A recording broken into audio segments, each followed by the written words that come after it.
Hey guys, what is up? Super K-Man Rocks here, and we are here for my NACL Week Number 2 overview and analysis video in the summer split. Still in best of ones, and so we're still not getting a full picture of where these teams are at, but you'll be shocked to know that by the end of this week, we'll be halfway done with the weeks of the NACL regular season. Certainly a very fast-paced regular season with everything starting up in July, but I'm excited. I hope you guys are as well. If you are, let me know down in the comments section below. What did you think of the 10 games we got here in week number 2, and what do you think these teams have in store for us moving forward? Do you agree or disagree with the takes that I'm going to share throughout this video? Always curious to know where you guys land. But without further ado, let's get into the content. If you are new here, what we're going to do is go game by game, talking about the advantages and disadvantages that each team was able to generate. I'll be giving a player of the game and a dud of the game for each individual game that we cover, and at the end of the video, I will be giving a player of the week and a dud of the week to tie everything into a nice, neat little bow. We will be updating my power rankings from number 1 to number 10. Just kind of generally talking about where I think these teams are at right now, but of course, with only 4 games played after this week, it's still kind of up in the air. I know we're supposed to kind of know where these teams are at, but it's pretty difficult to get a full, conclusive understanding of teams just after best of ones, but I will try my best. Most of today, of course, though, will be spent talking about the games themselves, so let's kick it off with day number 1. In our first game of day number 1, 2 promotion teams coming through here. It was Citadel Gaming taking on Dorado Gaming, and Citadel is going to be able to pick up the win here. They do so in relatively clean fashion. Dorado, I think, played all right at times. There were moments where it felt like they could actually win if they didn't get caught or if there wasn't an incredible flank angle coming in from the other side, but that just kind of ended up being the case for Citadel. They were constantly ahead. Their map pressure was incredible, and they were the better team here today, which I think was almost entirely predictable. Again, I was a bit lower on the floor of Dorado. Still kind of unfair to judge who they are as a team because they've basically exclusively played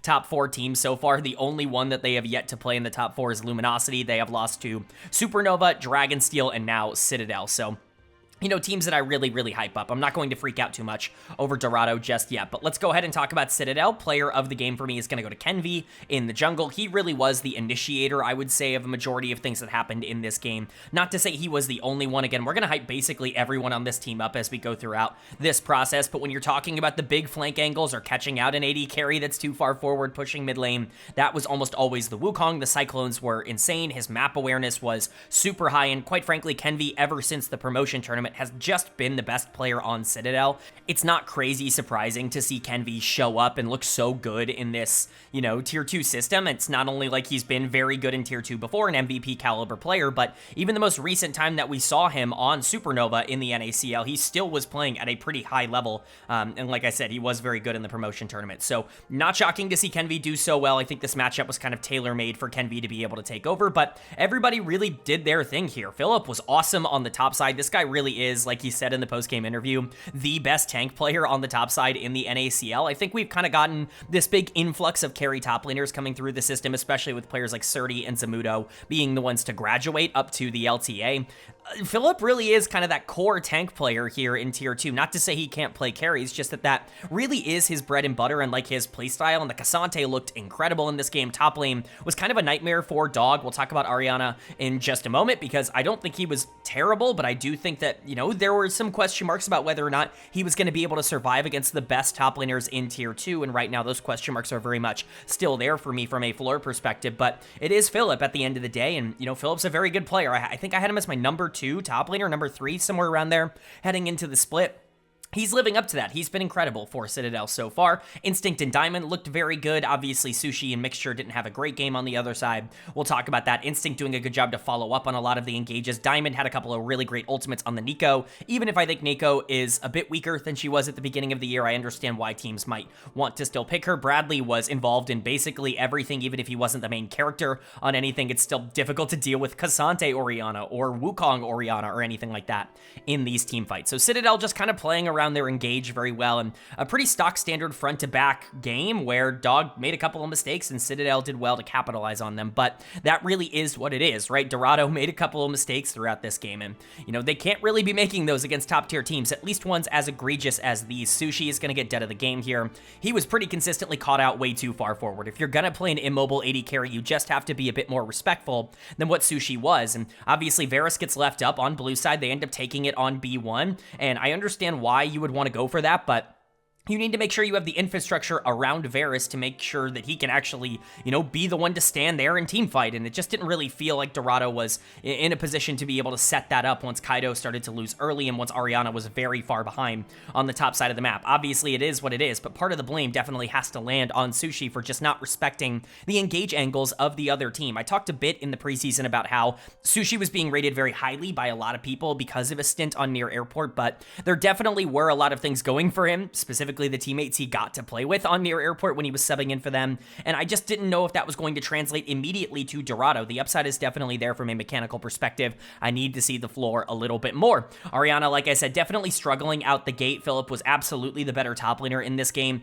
Need to see him start stepping up because, again, I hate to repeat the points that I made in the primer because it feels like, if you watch that video, why watch this one? But I'll say it again, like, there are some holes in Ariana's game. He's certainly not a perfect player, specifically in lane, and so definitely need to see that start rising up. The Scion was basically completely irrelevant in this game, definitely in a positive way. Even Shoji was getting caught down the stretch of this game, although not all of it was his fault. He was really the only one with any gold on the side of Dorado, and so it is what it is, right? Like, Kaido doesn't really generate pressure out of the jungle right now. I've been a bit lower on his performances in Tier 2 in the past. Mixture isn't really able to do anything.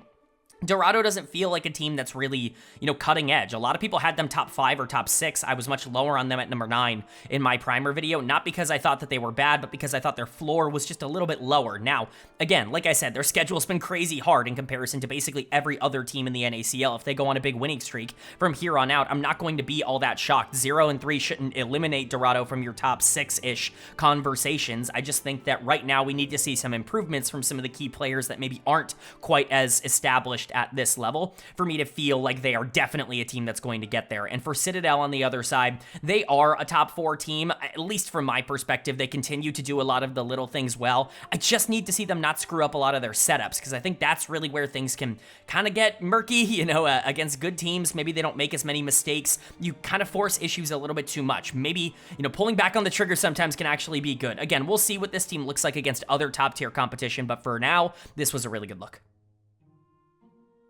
Then moving on to our second game of day 1, and quite frankly, the game of day 1, at least in terms of what we were watching out for. It was Supernova taking on Luminosity, gaming the top 2 teams in my power rankings, going up against each other, and Supernova is going to pick up a very, very big win for themselves in this matchup. Not particularly surprising, especially after we learned at the beginning of this game that Insanity is out and Fimini is in. I don't believe this is a long-term change. Something must be going on with Insanity, at least from my perspective, for him not to play what is probably the most important game of the regular season for Luminosity, but it is what it is. He's not here this week, so Fimini is subbing in, but Supernova still able to walk out with the victory. Obviously there's going to be some questions. Okay, would Luminosity have won this if Insanity was in? But Insanity did not look very good in week number 1, so we'll have to see if that ends up being something that they want to look at moving forward. For now, let's give the praise where it's due for Supernova.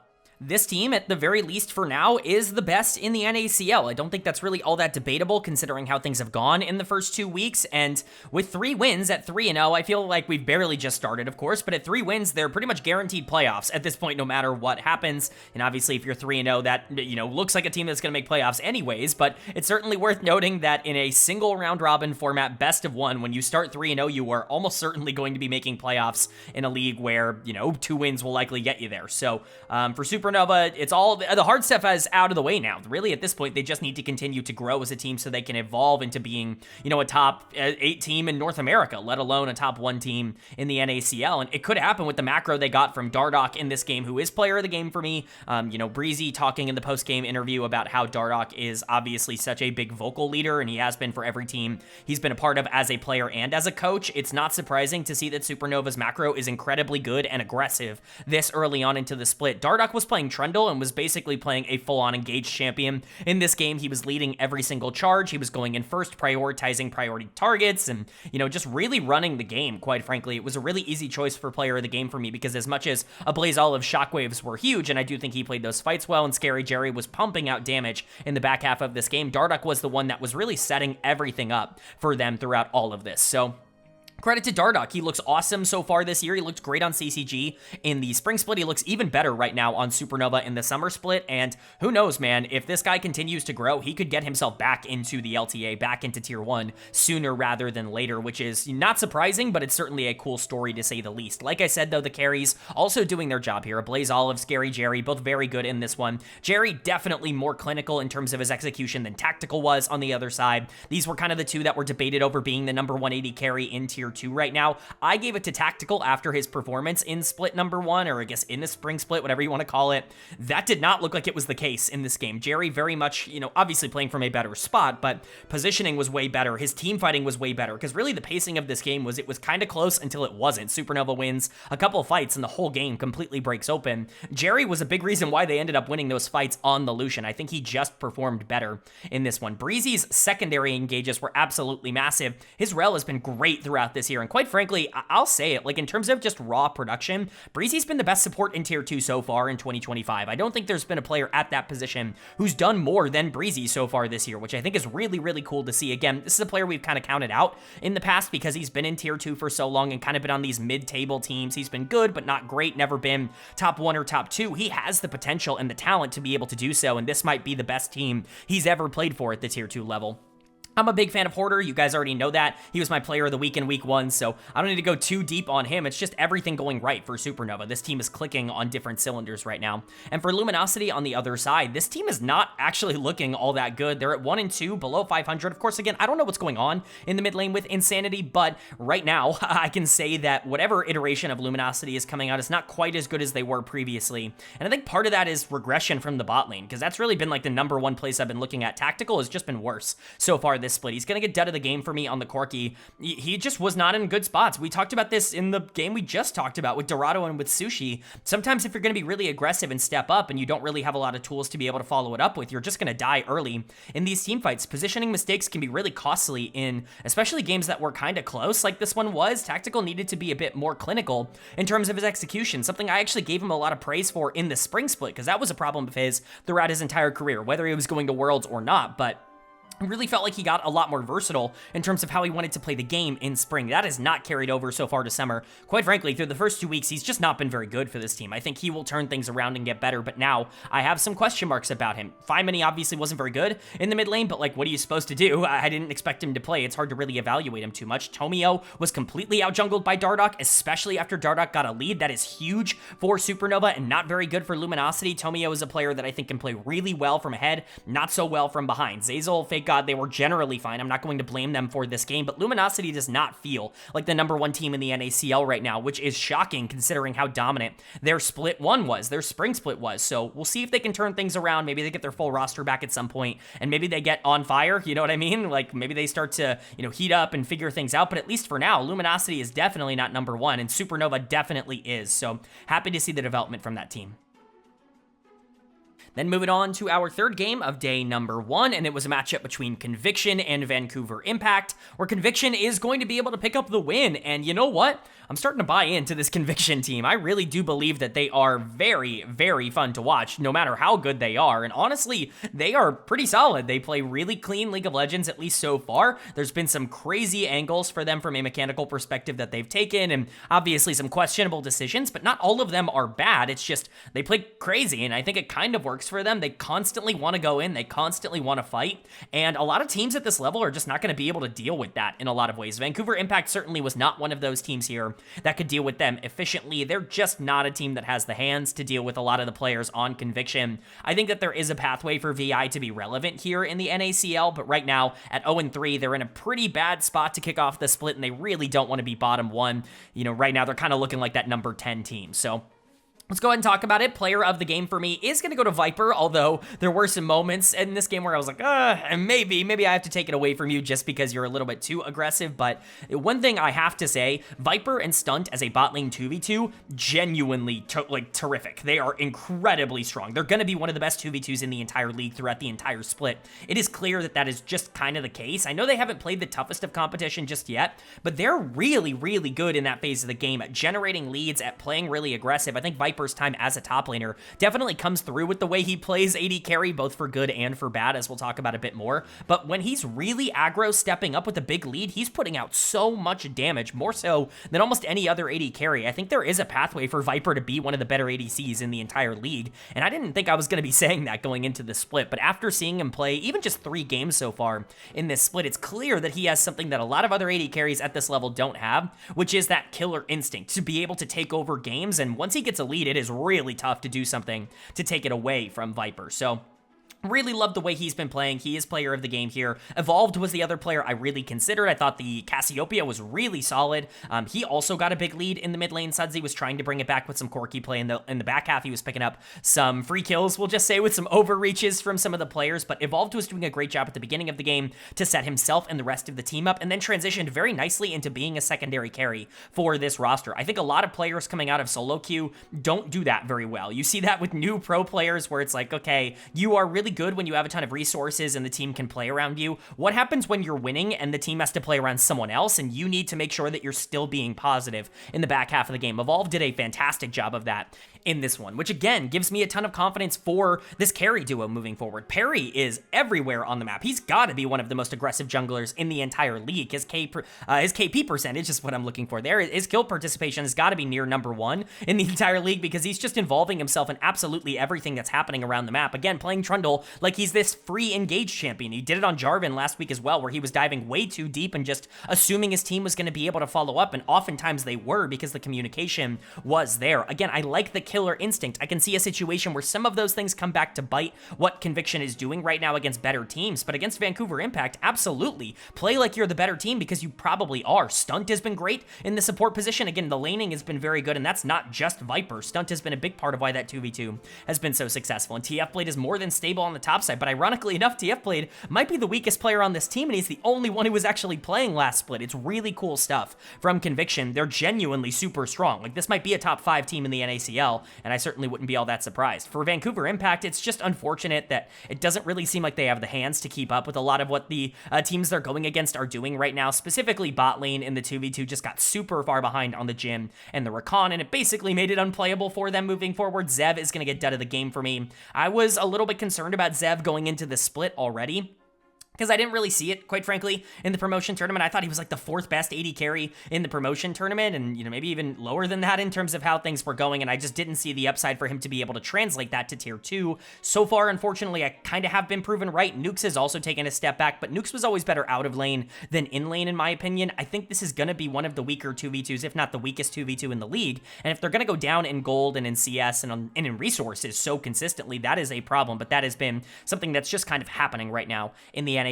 Sudsy's KDA looks pretty good. He didn't really have a good early game, but it's quirky. Was, like I said, able to pick up some kills on some overreaches. You know, Viper looking for flanks on Varus. Not necessarily always going to work out. Most of the time they did, but Sudsy able to pick up a couple of free kills. Outside of that, not the best game of all time, but he definitely looks like the best player on the team right now. Dragoon continues to struggle on the top side. He was not good at all in week #1. Will was the dud of the week in week #1, and while I think he wasn't quite as problematic here in their matchup against Conviction, the Maokai wasn't really accomplishing anything either. Conviction had way too much map pressure, and part of that is that Will was playing way too slow, playing the Maokai quirky mid-jungle duo, but overall, Vancouver Impact just don't really feel like they have a style that can actually get them consistent advantages in these games, and if they're going to be down in gold every game at 15 minutes, that's a rough place to be and a rough place to project improvement over the course of a split. But for Conviction, like I said, this team's genuinely good. Top 5 is not out of the question as a baseline for them. They might even be able to get higher than that. Again, top 4 is super reachable, while top 3, I think, might be difficult to kind of break their way into. This team might not really have downgraded at all coming out of the spring split when they were already very good. Then moving on to game number 4 here, and kind of a big one, at least for these two teams. It's DarkZero taking on CCG Esports, and DarkZero is going to pick up the absolutely dominant victory here. This was not even remotely close. There's honestly not a ton I can talk about when it comes to this game because I really just didn't see a lot of back and forth action. I didn't see a lot of interesting storylines or, you know, big things to talk about. This really just was DarkZero being the better team. Not that that should be particularly surprising, but I think we might have underrated DarkZero coming into the split. Not just me, but the community Luminosity as a whole. Obviously, they've lost quite a few pieces. UG is no longer here, famously, on Team Liquid. You have Spyrax obviously graduating from Maryvale and not taking part in the NACL split here in summer. You have Zamudo going up to Lion in the LTA as well, and so this is a team that had definitely kind of been picked to pieces going into the summer split, and yet here they are still dominating, like just as aggressively as they had previously. They look fantastic through their first 3 games. And for CCG on the other side, I had some question marks about this team. I was definitely much more reserved about what they were going into the split, at least what their floor was going into the split. A lot of people were shocked by their win over Luminosity in week number 1. To me, I was as well. Obviously, I'm not going to sit here and say that I expected them to win, but anything can happen in a best of 1, and ever since then, it's not looked quite as good across the last 2 games, but again, the floor is just low. I think the ceiling is still kind of high for this team, so let's go ahead and talk about it. Toasty is the obvious choice for player of the game. He decimated this one on the Victor. It really was not even remotely close. This was one of the best Victor games you will see, at least at this level. Perfect positioning, fantastic damage output. He got a lead early. Not really much to say. You guys know I'm a big fan of Toasty. I kind of proclaimed that I was shocked in my LTA primer video that he was not the starting mid laner for Disguised. I have to imagine it's because DarkZero didn't want to let him go, that he was still here at Maryvale. I can't imagine Disguised chose to pick Darkwings over Toasty. All due respect to Darkwings, because I really do like him, and I think he has a lot of upside, even at the tier 1 level, but Toasty really is just that kind of prospect in my eyes, where I think he can be your Surdy, Zamudo, UG kind of prospect coming out of the system. I think he could be the number 1 player in tier 2. We'll see if he ends up growing into that down the stretch of this split, but this is really his biggest opportunity as a player in tier 2. He's been on good teams in the past, like Fear and like Supernova, but this is a team that absolutely can win the entire league, and so we'll have to see how Toasty ends up progressing. For now, it's looked pretty fantastic through the first couple of weeks. Sajed was the other player that I really want to shout out here on the Senna. Sajed, sorry, I know I've said Sajed my entire time on this channel. It's because some of the commentators say Sajed, some of them say Sajed. I believe it is Sajed. Please let me know down in the comments if anybody actually has like a 100% accurate pronunciation. But Sajed was really, really good in this game. I think the KDA, again, doesn't really indicate just how strong he was. His positioning in team fights was Masu-esque on that Senna, which I think is a really cool thing to say. I think Sajed obviously has LTA upside. He has tier 1 upside. We've known that for quite a long time. Him and Zyko are both incredibly strong players at this level, and I think Sajed took another leap in the spring split. I thought he was even better at the beginning of this year than he was in 2024 on FlyQuest, so hopefully he continues to grow. I think he's looked awesome so far this year. Kisno is right at home on this team. He's been a fantastic, I would say replacement, but really upgrade in the jungle over both Kryra and Shimmer, who they were kind of trotting out at the end of last split after UG went to Team Liquid, and K has been a huge shock in a good way for DarkZero. One of the best top laners in the league, and that's from day number 1. Again, maybe even he grows into a top tier player. DarkZero is just a factory for these really talented players that continue to overperform at this level, and you just have to be excited for that. I can't even call it overperforming anymore. They're just really good. And for CCG on the other side, like I said, the ceiling is really high for this team, but the reason I was so low on their floor and the reason I had them at number 7 in my power rankings coming into the split is because I just don't know what you're going to get out of this bot lane. It's a major question mark for me, and quite frankly, against DarkZero, who, yes, they might have the best bot lane in the entire league, but against DarkZero, they look terrible. Like, Shogo and Fadachan did not look very playable in this one. Shogo's going to get done of the game for me. He was, questionable last split. Let's just kind of call it how it is. He was not very good on Supernova in split number 1, in the spring split. I think he can continue to develop and get better as he plays more time because he was so good in tier 3, but my big concern was, okay, well, when he played hyper carries last split, when he won, they looked really great, and when he was able to snowball the early game, obviously took over in team fights. When he lost in the early game, it didn't look great, but also, like, how are you supposed to play Zeri from behind? Like, a Felio spot from behind, like those things, right? Then he would play the early game champs, or at least things that are a little bit more, kind of pushing in the direction of trying to win early, and he looked even worse on those champions, and so I needed to see growth in that department in particular, where I needed to see the champion pool grow. He plays Lucian Braum in this one going into Senna Nautilus, and he looks lost, quite frankly, on this champ. Like, I think he can be really good at tier 2, at the tier 2 level. Obviously, he has the mechanics to do so, but playstyle-wise, I'm starting to get concerned. He was awesome against Luminosity, and I still believe he can be the kind of player that can step up and carry your team to, a top 3 or a top 4 finish at this level. He can be your number 1 carry at the tier 2 level. It's just not there right now. We need to see a bit more growth from Shogo. Fadachan, I think, is fine as a support. I think there are going to be some lumps, some bumps and bruises, if you will, with him converting from AD carry. The laning's not as good. The team fighting's a little bit better. We'll have to see how that develops. Crimson continues to struggle a bit on the top side, but but K is kind of beating everybody in lane right now, so I'm not going to freak out too much over that. Music, I've always been a tad bit lower on, not like crazy low, but just a little bit lower on Music in terms of just his late game team fighting has to get a little bit more consistent. The Jarvan was all right in this game. Young was the only one who wasn't blasted in the early game, but how are you going to salvage this on Talia? So for CCG, while I think they are good, I wonder if people are still overrating this team just a little bit in terms of what they are. Maybe DarkZero really is just that good, though. Maybe they're able to destroy a lot of the mid-table, like 4 to 5 teams in the NACL. Maybe that is a realistic outcome for this team, and if that's the case, we could be talking about them as champions come the end of the split. Then moving on to our 5th and final game of day number 1, and it was a matchup between Winthrop University and Blue Otter, where Winthrop University will be picking up the 24-minute win. They died once throughout this entire game. We thought game 4 was a bit of a slaughter. This was an absolute demolition coming in from Winthrop. They look awesome at the start of the split. To be entirely honest, they look like I thought they would. I put them number 5 in my power rankings coming in to the split because I did not think that everything they showed at the end of spring was a fluke. I thought it was worthwhile to at least look at one of only 2 rosters in the entire league who was running back every starting member from their roster previously and say that in a best of 1 format, they might start a little bit better than a lot of other teams. And I'm not saying that that's exactly what's happening. I think you're getting development from players that really needed to develop. And Blue Otter, you know, I'll say it, they're not exactly the strongest team in the league right now, but Winthrop's still coming out and looking very good, which I think is very encouraging. For Blue Otter, this team is really struggling right now to find some level of consistency. Chrome is out, and that was one of the big reasons why I was excited on Blue Otter coming into this split, why I thought they got better. I will say Array coming in, the obviously former starting AD carry for CCG earlier this year, not a huge downgrade, but Chrome's upside was ginormous. I know he's stepping away for personal reasons, and so I'm not going to critique the org for anything like this, but, you know, it is a downgrade, and I do think it makes them worse, and right now we're seeing a top side of the map that is really struggling, the other parts of the map not really being able to step up and carry them, so Blue Otter just kind of in a rough spot right now. So again, we'll talk about it. For Winthrop, player of the game is going to go to Denethor for me. I considered Wilson for this. I thought Wilson had a great game, was everywhere on the map, was creating so much on the Vibe, but I did have to document at least some points for the fact that he was the only death on Winthrop the entire game. Jokes aside, obviously that's not true. He was awesome, but Denethor was just a little bit better. Absolutely demolished Blue Otter.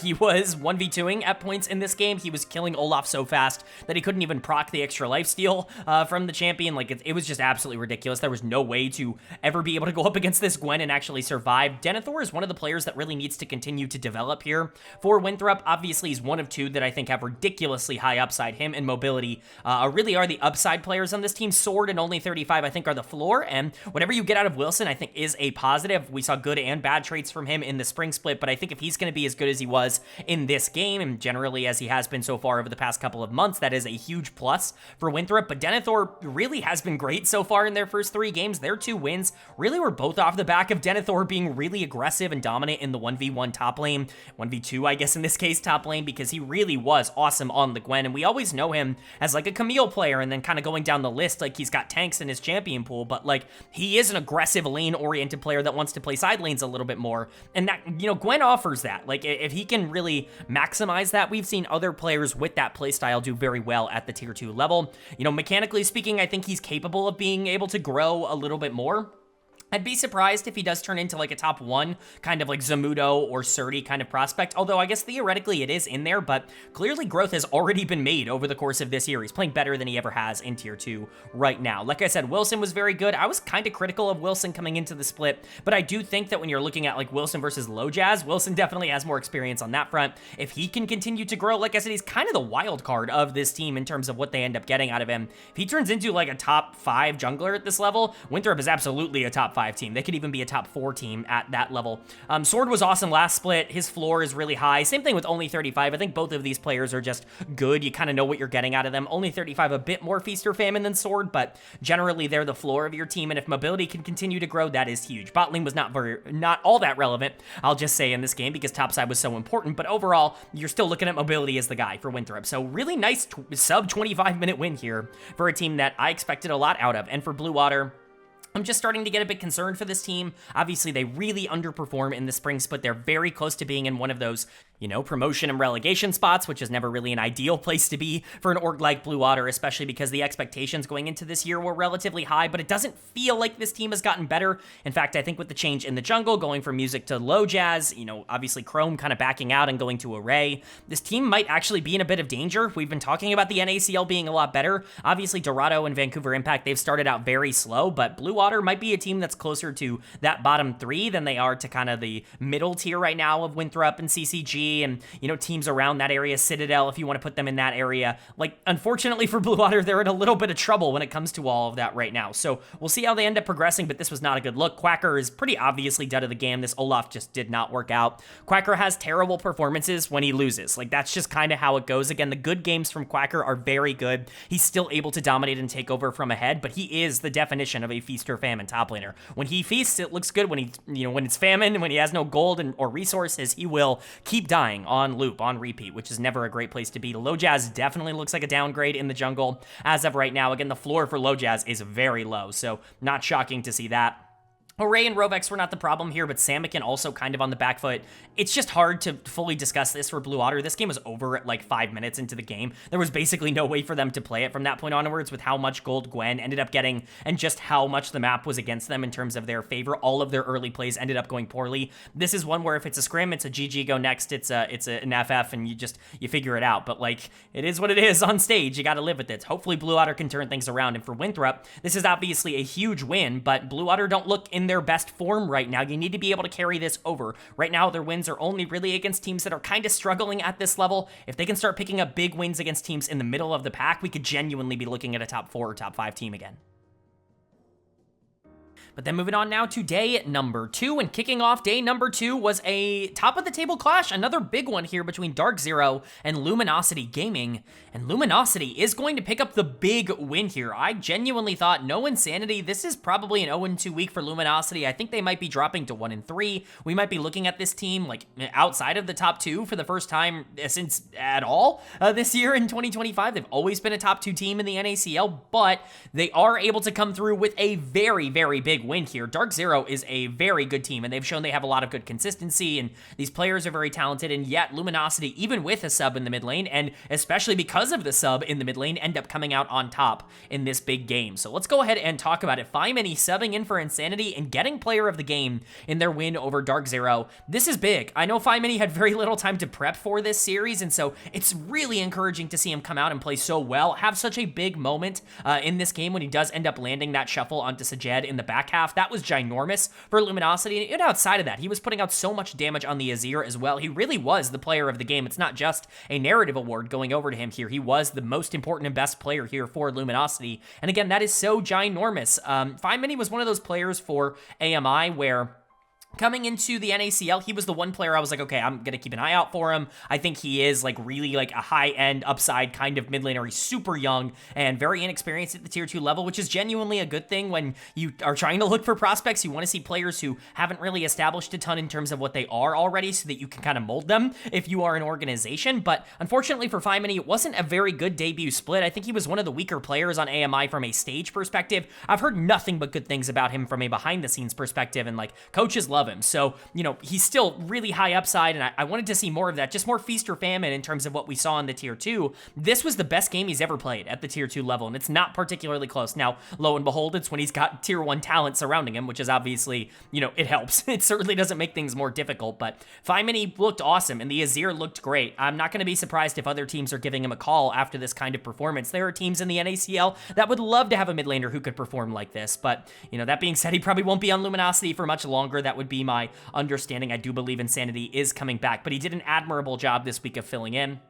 The rest of the team was also really good, though. I don't want to take anything away from them. Fake God was definitely the better top laner in this game, which is encouraging because K has looked pretty awesome in his 3 games before this. Like, there was a world where K came out here, like, dominated Fake God in lane and is, like, the #1 top laner in the NACL, and I wouldn't have been, like, entirely thrown off by that. I think it's realistic with how little we could have expected from him coming into this split. Tomio was very good, though. Fake God was able to play off of the double, like, tank top lane and just be really aggressive in that matchup, and it really ended up working out. Hazel had a great game on the Braum. I think he's honestly going to go a bit underrated for just how good he was here on the Braum. His form towards the end of last split was massive for Luminosity, and a big reason why they were the best team in the league.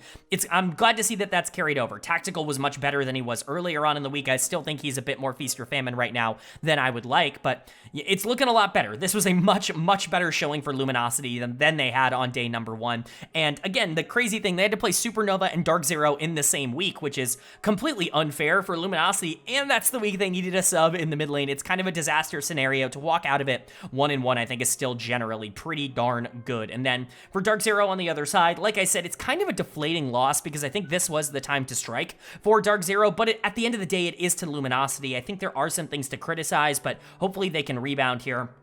The good for this team, I guess, is what we should start with. Zyko had a great game on the Nico. That champion is pretty underpowered right now in terms of just where her damage is at. After all the nerfs have been coming through, I just don't think she's all that viable in the support position. I think the ultimate is still phenomenal, and you can still find incredible angles like Zyko did at times in this game. It's just there's no follow-up coming in from Nico. You have to hope and pray that your team is strong enough to do something with it, at least from my perspective. Sajed was also fine, did get shoved towards the end of that game, and that was a big turning point there for 5mini, but outside of that, Sajed was kind of the carry and the damage threat for DarkZero, but it was the top side of the map that really struggled. It was K and it was Kizno, and whichever one of them you want to give dud of the game to, I think is kind of fair. I'm giving it to Kizno in the jungle. I thought the Xin Zhao was a little bit worse in terms of overall map pressure. It was really important for this team to win early. If you're going to play around Xin Zhao and Talia, you need to be able to make sure you establish that pressure. If the Maokai and Azir are allowed to scale, even the Sion are allowed to scale into the late game, who is breaking through Sion, Maokai, Braum in this game? Like, who is able to deal with that? Really nobody. So Kizno being a little bit behind the 8 ball, quite frankly, in the mid game, I think really took DarkZero out of it. That's why he's getting dead of the game for me. But K also losing on the top side. Really the first time he's been challenged at all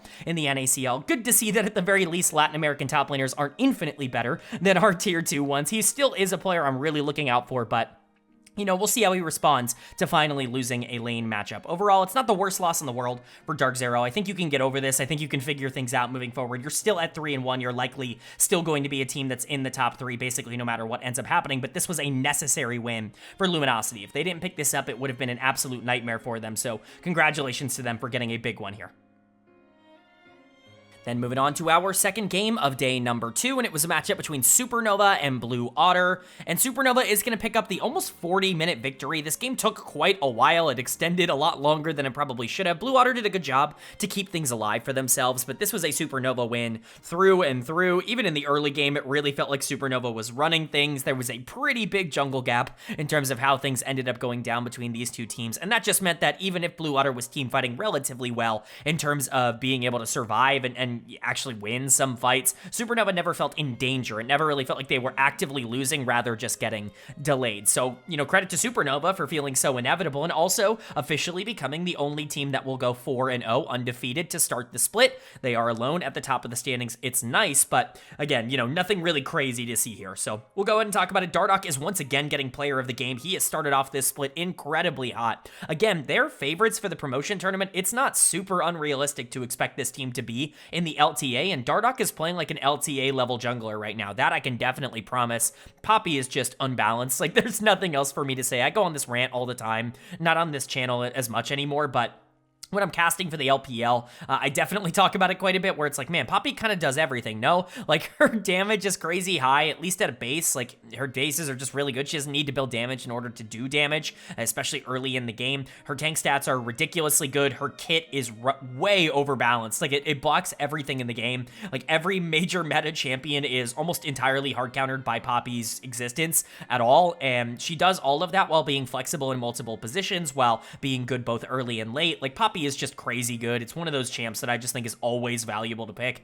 And we saw it here. Like, Dardoch said, all right, I'm Poppy. I'm going to full invade every time possible. I'm going to take this Vi out of the game at every equation. And he did it. Like, it was an absolute jungle masterclass from Dardoch. Not only is he, you know, constantly winning in terms of winning around the map and making aggressive plays and pushing his team forward, but he's generating gold for himself as well. He's great in team fights. Like, there was just no negative to give Dardoch in this game. He made this look entirely easy. The only thing I can give him even a little bit of criticism for is perhaps some of the over-aggressive engages. He was constantly going forward, but for the most part, I'd rather you be overly aggressive than overly passive in any particular area, and I think that that was the case here. Rest of the team was still fantastic. Jerry and Breezy had a great game in the bot lane.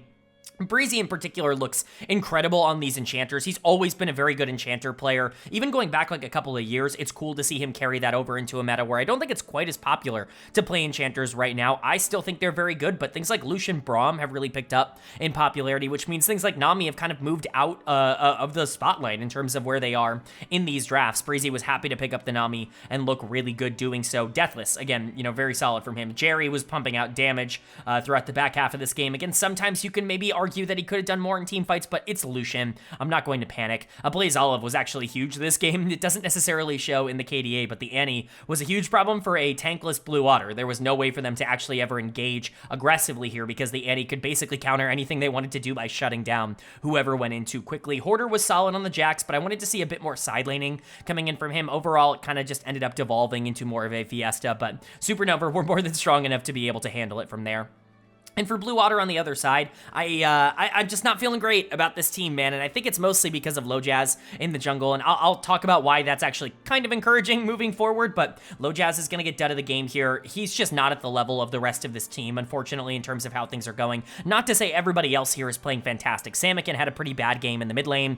I think he's going to be fine. Like, I would imagine he's going to be able to rebound. Array and Rovex don't feel like they're quite as strong as Chrome and Rovex were in week number 1. Not that that is surprising. Quacker was a little bit more aggressive in this game on the Rumble. Some of those equalizers were actually pretty good overall from him, but Lojaz being behind, getting invaded, not really having a counterpunch, and then really not being useful at all in the back half of the game on a champion in Vi where you basically have to have tempo in order for her to be useful.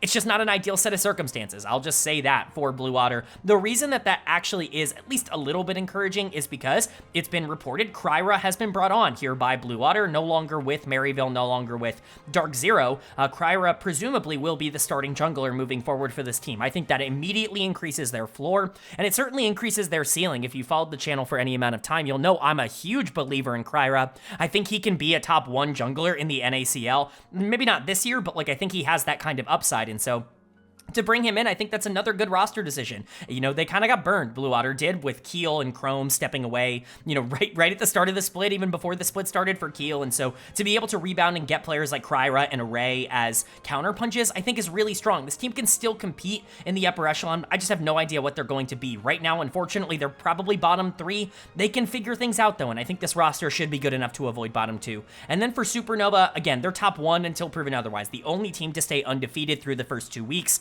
They are the favorites in the NACL. They have tier 1 talent available basically everywhere. The only players here that have not played in tier 1 are Breezy, who's been in tier 2 forever, and Hoarder, who I think is an ascending, star here in the NACL. Everybody else here has significant tier 1 experience. Jerry being there this year, and Blaze Olive and Dardock obviously having a ton of time at that level. Supernova is one of the scariest teams you can run into, and they're clearly clicking right now as well.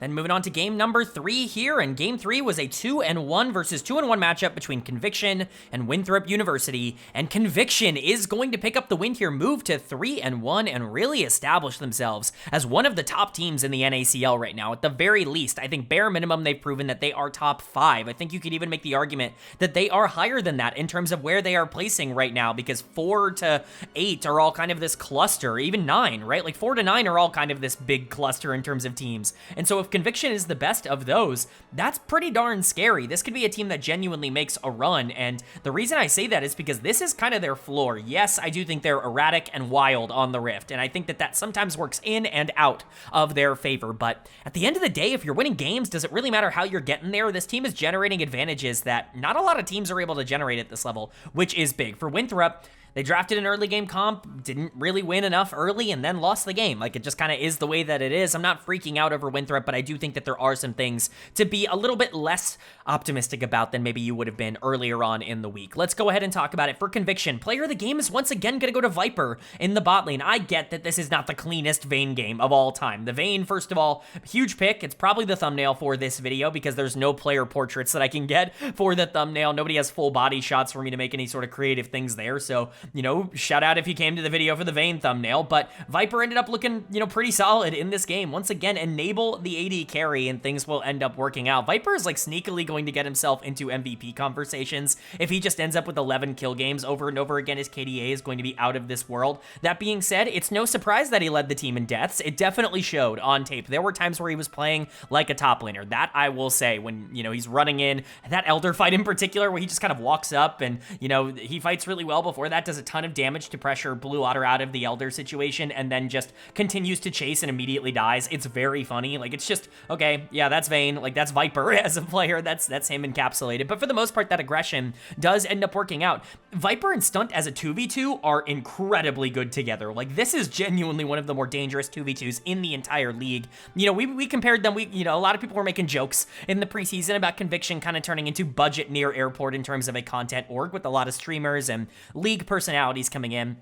I'll say it, man, Viper and Stun are better than Double Lift and Biofrost were. Like, that's just not even all that arguable. I know it's only been 3 games, but those 3 games have proven a lot to me, and Viper and Stunt look very good, because Stunt was also excellent in this game. In fact, I would argue this is his best game so far in the NACL. The Karma has really worked. The Enchanters in general have really worked for Conviction alongside a very aggressive jungler, and then, of course, an AD carry that can take over the game, in this case, the Vayne. But Stunt really has been, like, a huge reason why this 2v2 is successful. His early laning phase has been really consistent, really strong, just in general. Happy to see that this bot lane is working, because I think there was belief that maybe it wouldn't. So for them to be so successful, it's just a good thing. Perry is a psychopath. This guy continues to dive into situations that I would not normally advise, but that seems to be Conviction strategy, is to just play as aggressive as possible and see what you can get away with. I do kind of like it, and Perry is a big reason why it does work, because he's talented enough to be able to make these fights work.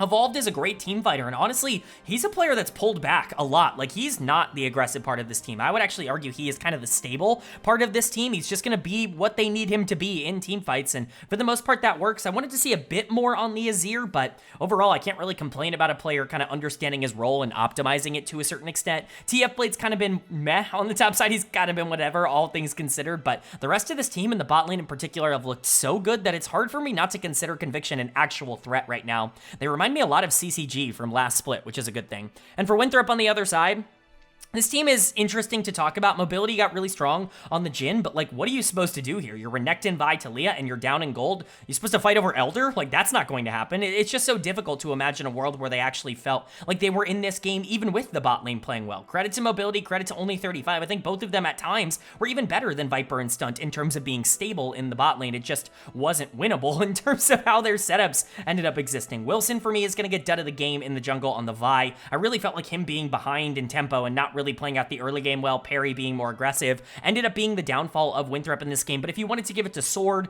who really didn't do anything on the Talia in the mid game, I think that's fair as well. I'm not blaming Denethor or the bot lane. I think this was a jungle mid problem here for Winthrop on tape at the very least. Do I think that that's going to be realistic moving forward? Maybe not. I still like Winthrop as a team, but this is one of those games you probably should be winning if you actually are a top 5 team in the NACL. Them losing this is, I don't want to say concerning, but it definitely dampens the excitement that I had earlier on in this video for Winthrop. Maybe they turn it around, maybe they continue to be top 6, but for now, Conviction is really the team that's punching their ticket into that upper echelon. This is bare minimum, in my opinion, a top 5 team, and they might be even better than that.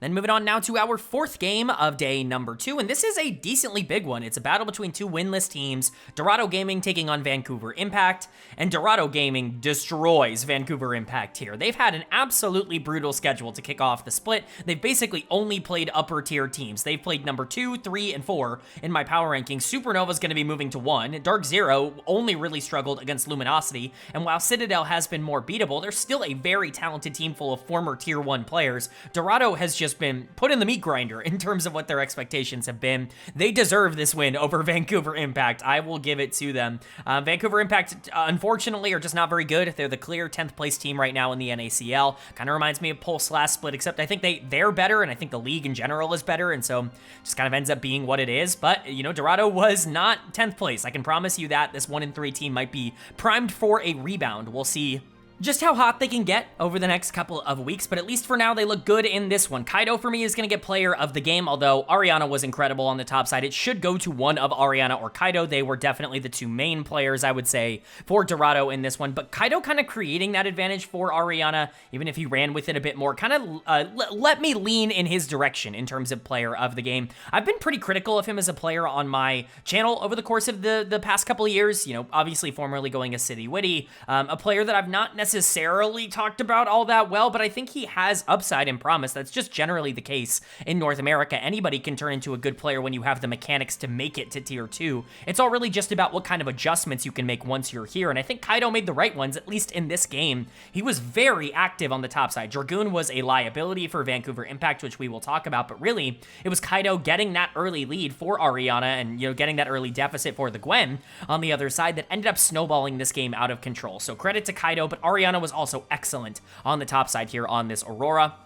I needed to see these two players in particular step up. I feel pretty good about the bottom side of this map. Shoji obviously is somebody who I feel more than good about. You know, I was talking about this guy as an LCS player in 2023. I was like, this guy should be there, and I still believe he can be a top 1 or a top 2 mid laner in the NACL with the right surrounding core. I'm certainly not, you know, wavering from that thought process, but if Sushi and Mixture can step up and be solid, then yeah, I do believe that you're eventually going to get to a place where Dorado can be, you know, good. It's really Ariana and Kaido that need to step up in order for this team to be really good at this level, and this is at least a good showcase that if everything goes right, if you do expend resources to put them in a good position, they can make it work, because they absolutely did in this game. So credit to Ariana, credit to Kaido. I thought that they were very, very good here. Again, Dragoon and Will have not been good at all for Vancouver Impact on the other side, but winning against anybody at the tier 2 level is a good sign. Shochi continues to be very stable. Even in their losses, he was generally fine for Dorado. I'm not blaming Shochi at all for the fact that this team is in a bad spot. You guys know I'm almost too high on Shochi in terms of how things go, so not shocked at all to see him be useful here, but one of the big things that makes Shochi so good is that he is kind of the jungle whisperer. At every stop he's been on, his jungle has looked incredible. Again, Perry and Kenvi, I think, are the two that jump to mind in terms of his splits with those two players, but Kaido might be the next one to really figure things out in tier 2, getting to play with Shochi. Sushi and Mixture looked a lot more comfortable here. Zev and Nukes are not exactly the best bot lane in the league, but it certainly is a good look at the very least. Dorado getting to 1 and 3, I think, was very important here. Again, there's no real reason this team can't go on a pretty big run now that their schedule is getting a bit easier, but for Vancouver Impact on the other side, they're just 10th. Like, there's not really a lot of discussion to do with this team. I think the frustrating part is that, honestly, like, Sudsy's been pretty solid at this level. I haven't had a lot of complaints about him in the mid lane. Zev and Nukes, while they're not great, they've not been, like, terrible. I expected them to be the worst players in the NACL going into this split, and that's not really been the case. It's been the top side of the map that's been really disappointing. Will was very bad in week number 1, lost tempo immediately here in this game on the Trundle, and Dragoon was targeted quite a lot in the top lane.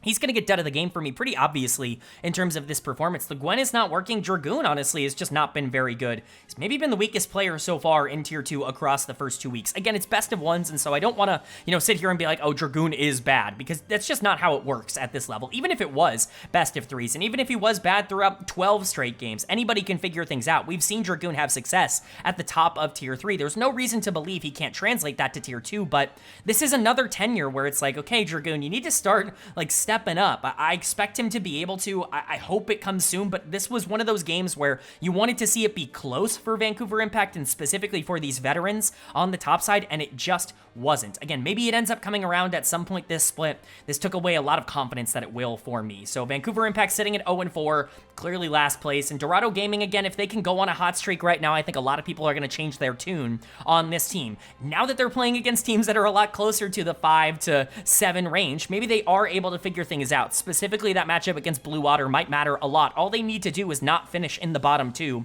If they can do that, they'll still make playoffs, and honestly, this team is good enough to make some noise when they're there.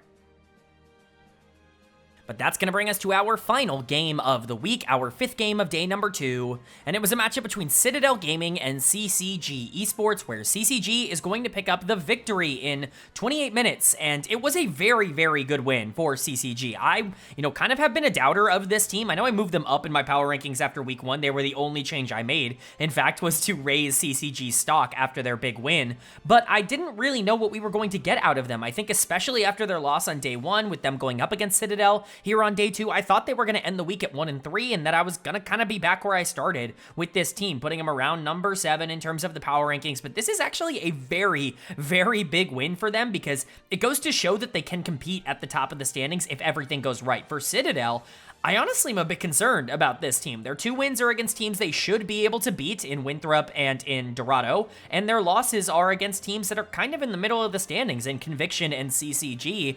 I don't know if this is a top 5 team in the NACL right now. I think they should be, but I don't think they are. So let's go ahead and talk about it. Player of the game for me is going to go to Music in the jungle, although I think Music, Young, whoever you want to give it to out of those 2 is entirely up to you. I was more partial to the Wukong play than I was the Taliyah play, but if you really love the Weaver's Walls this game, which were very good, then Young makes a lot of sense. I just think Music's setup was really good throughout this entire game, and I think his tempo against Kenvi in particular on this Trundle was very strong. Like, that ended up really mattering overall for CCG, so credit to Music, credit to Young, credit to both of them. I've been pretty critical of Music over his time on Blue Otter, which is very much against the grain. Not that I've hated him or anything. I still think he's a very good tier 2 player, but I have said, like, okay, does this guy raise your floor to, like, you know, a top 6 level and, like, limit your ceiling to a top 4 level? Like, is that what Music is going to be? His shot calling is very good, but his team fighting can be inconsistent. Like, that was something that I was kind of really sticking on in terms of just where Blue Otter was sitting at for a very long time. However, I think he is getting better here on CCG.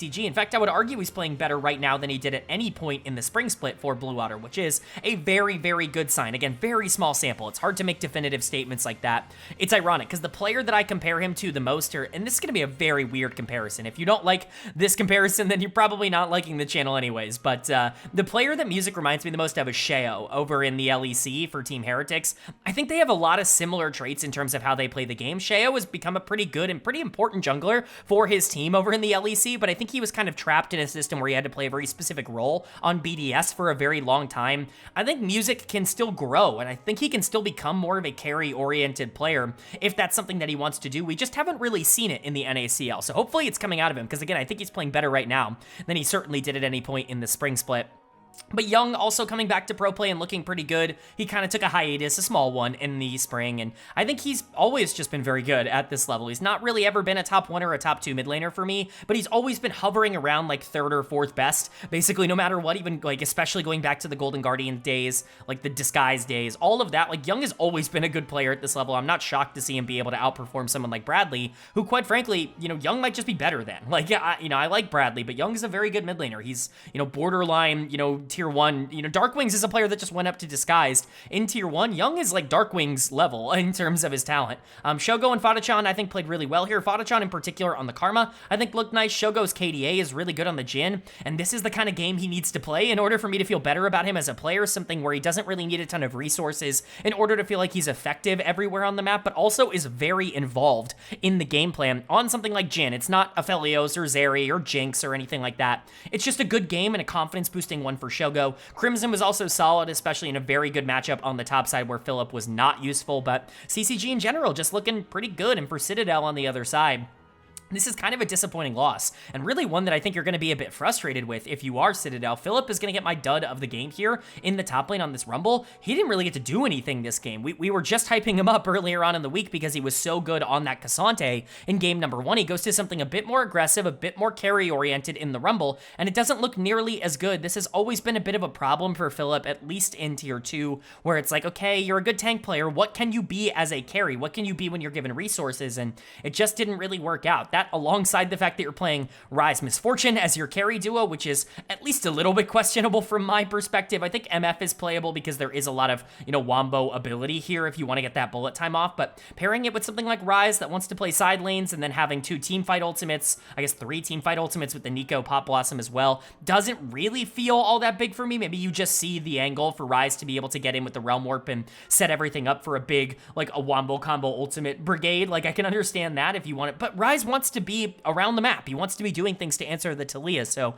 it just kind of felt a bit weird to index in that, in my opinion, and I don't think anybody on Citadel really played well in this game. I think they all had their problems. Instinct didn't really do any damage. Diamond couldn't really find those big angles. Bradley and Kenvi were not really all that useful coming out of mid-jungle. Music and Young were absolutely better on the other side. It's just a concerning loss because, again, their wins are against teams they absolutely should be better than, and their losses are against teams that they should be competing against. And so you start to wonder where Citadel actually sits. If they're not in the top 5, they definitely need to start growing because this is a team that absolutely should be there based off their talent. And for CCG, this is a necessary win. Getting to 2-2 and making sure that you're a little bit more stable in the middle of the standings is big. This should be a top 5 team with this kind of result. Now, it is best of ones. You don't want to freak out too much, but this is definitely a good look, and it feels like a lot of these players are getting better. Alright, but that is going to do it for my NACL week number 2 overview and analysis video. Up on the screen, the updated standings. After 2 weeks of action, we've still got plenty of ties because guess what? 4 games have been played. We're probably going to have a ton of ties by the end of the split anyways, with tiebreakers and everything needing to come into effect. Really what you need to know is you don't want to be bottom 2, and everything else you can figure out once you get into playoffs. But for now, this is how it sorts out. You can see how I personally power rank every single one of these teams on the right of every one of their boxes. You can see power rank change, how they have changed from last week to this week, and then their current streak. Let's talk about the risers and fallers and how these power rankings have moved. I refuse to make a lot of changes after week number 1. We barely got to see these teams, but now with a 4-game sample size, as small as that still is, we have a better idea of where quite a few of them are sitting. Supernova going to jump up to number 1. How could I put them anywhere else after their win over Luminosity? I get it's not a full-strength Luminosity Gaming, and I still believe that that series could be very, very interesting in a best of 5, but for now, their only matchup in the regular season goes in favor of Supernova. There is a very real shot that this team goes undefeated in the regular season. Luminosity will only fall to number 2, not only because I trust that they will be better once Insanity is back, but also because even without him, they still were able to beat DarkZero, who's my number 3 team in the power rankings.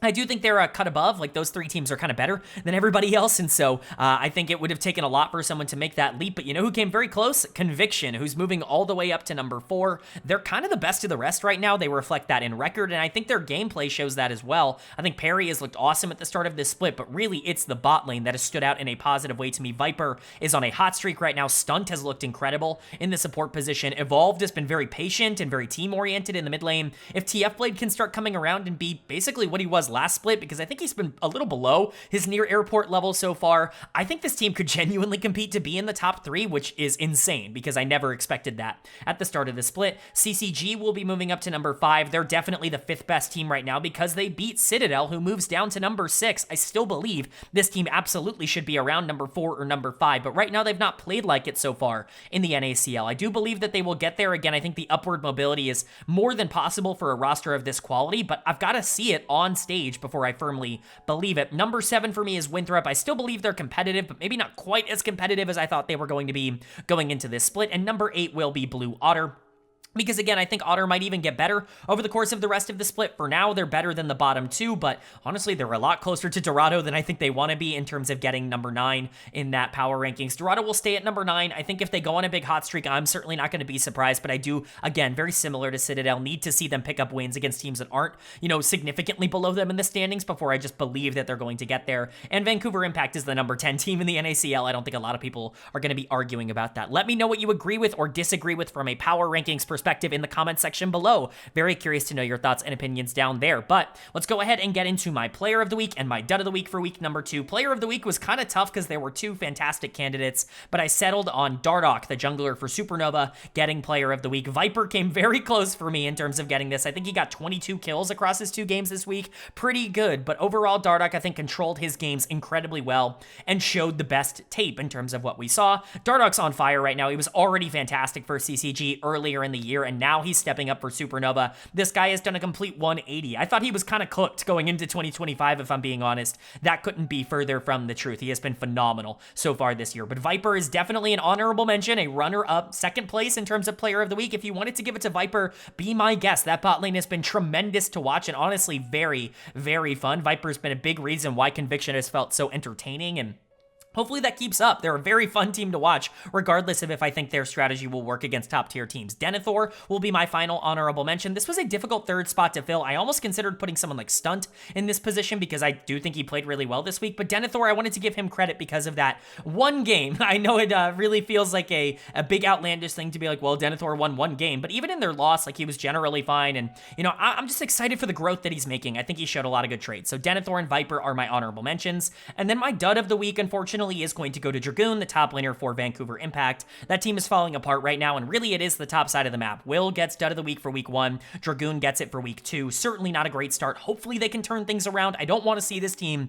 go winless like Pulse did in the previous split. It's more fun when we don't have a true number 10. Hopefully things can get figured out. But Dragoon is my dud of the week, and Dardoch is my player of the week. But that's gonna do it. I do hope you guys enjoyed. If you did, leave a like. It really does mean a lot to me. It lets me know you guys are enjoying the content, and it does help get this video out to a lot more people, which I'm always very appreciative of. If you're new here, hit the subscribe button. Of course, we're covering every week of the NACL on this channel, so weeks 3 and 4 are incoming, as well as the playoffs after that. And then we cover all 4 of the major regions, so LTA North, LEC, LCK, and LPL. I've been casting for LPL English as well. Links to that will be in the description if you are interested, but hit subscribe and hit that bell if you're interested when all of those videos do go live.